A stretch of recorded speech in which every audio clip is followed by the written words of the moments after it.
జంగారెడ్డిగూడెం ఏలూరు ఏదైతే dialysis technician భావోద్వేగానికి గురై తన పైన చేసిన అరాచకాలను తట్టుకోలేక అదే సెంటర్లో తను ఎక్కడైతే పనిచేస్తున్నాడో అదే సెంటర్లో ఉరేసుకొని చనిపోవడం అనేది చాలా బాధాకరమైన విషయంగా మేము భావిస్తూ ఉన్నాం. ఇవల్ల అంటే డయాలసిస్ పేషెంట్ను ఒక టెక్నీషియన్లు ఎట్లా చూసుకుంటారు అని అంటే, ఒకసారి పేషెంట్ డయాలసిస్కి వచ్చిన తర్వాత చనిపోయేంత వరకు అదే సెంటర్కి వచ్చే పరిస్థితి ఉంటుంది. కాబట్టి కన్న తల్లి తండ్రి లెక్క చూసుకునే పరిస్థితి ఇలా డయాలసిస్ సెంటర్లో ఉంటుంది. అంటే ఒక టెక్నీషియను ఒక అమ్మను ఒక నాన్నను చూసుకున్న రిలేషను ఇవాళ ఒక పేషెంట్తో మెయింటైన్ చేస్తూ ఒక అన్న లెక్క ఒక తండ్రి లెక్క భావించి చూసుకుంటూ ఉంటాడు. అట్లాంటి సుధాకర్ను ఇలా తనే స్వయంగా వర్క్ చేసే సెంటర్లో ఆత్మహత్య చేసుకునే పరిస్థితి తెప్పించారు అని అంటే, ఇవాళ నిజంగా ఆ లెటర్ ఏదైతే సుధాకర్ రాసిండో ఆ లెటర్ చదివితే ఇవాళ మాకు కంట్లో కన్నీళ్ళు ఆగలేని పరిస్థితి. ఇవాళ సుధాకర్ చనిపోయిన దానిపైన ఇవాళ పూర్తి విచారణ ఆంధ్రప్రదేశ్ ప్రభుత్వం జరిపించాలని చెప్పేసి ఇవాళ ఉస్మానియా యూనివర్సిటీ వేదికగా మేము ఈ సందర్భంగా డిమాండ్ చేస్తూ ఉన్నాం.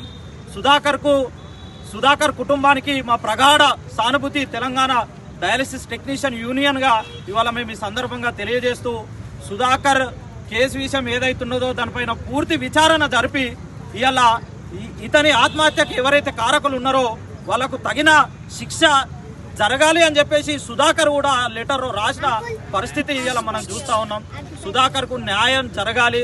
సుధాకర్కు న్యాయం జరగని చెడల మేము రానున్న రోజుల్లో ఇంకా ఎన్నో కార్యక్రమాలు చేపట్టే అవకాశం ఉంటుంది. అవసరమైతే మేము డ్యూటీలు మానేసి రోడ్డు మీదకి వచ్చే పరిస్థితి కూడా ఉంటుంది. సుధాకర్కు న్యాయం జరగకపోతే సుధాకర్కు తగిన న్యాయం జరగాలని చెప్పేసి ఈ తెలంగాణ వేదికగా, తెలంగాణ డయాలసిస్ టెక్నీషియన్స్ యూనియన్ వేదికగా ఇలా ఉస్మానియా యూనివర్సిటీ నుంచి మేము ఆంధ్రప్రదేశ్ ప్రభుత్వాన్ని మేము కోరుతా ఉన్నాం. ఇది మా డిమాండ్ కాదు, మా ఆర్డర్ కాదు.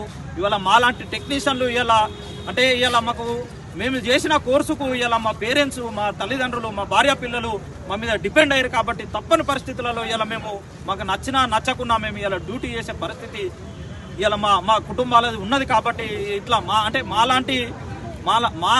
మాలాంటి యంగ్స్టార్స్ యొక్క జీవితాలతో చెలగాట మాడొద్దని చెప్పేసి ప్రతి ఒక్క హాస్పిటల్ యాజమాన్యానికి మరియు గవర్నమెంట్ కూడా ఈ సందర్భంగా మేము డిమాండ్ చేస్తూ ఉన్నాం.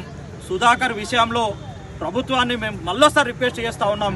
తగిన చర్య తీసుకొని ఇవాళ డయాలసిస్ టెక్నీషియన్లు ఏదైతే ఉన్నదో దాన్ని ప్రభుత్వం గుర్తించి కనీస సదుపాయాలు ఇలా మాకు లేకున్నా కానీ మేము కరోనా లాంటి మహమ్మారి టైంలో మా ప్రాణాలను సైతం లెక్క చేయకుండా హాస్పిటల్లో డ్యూటీ చేసిన పరిస్థితి గవర్నమెంట్కు తెలుసు.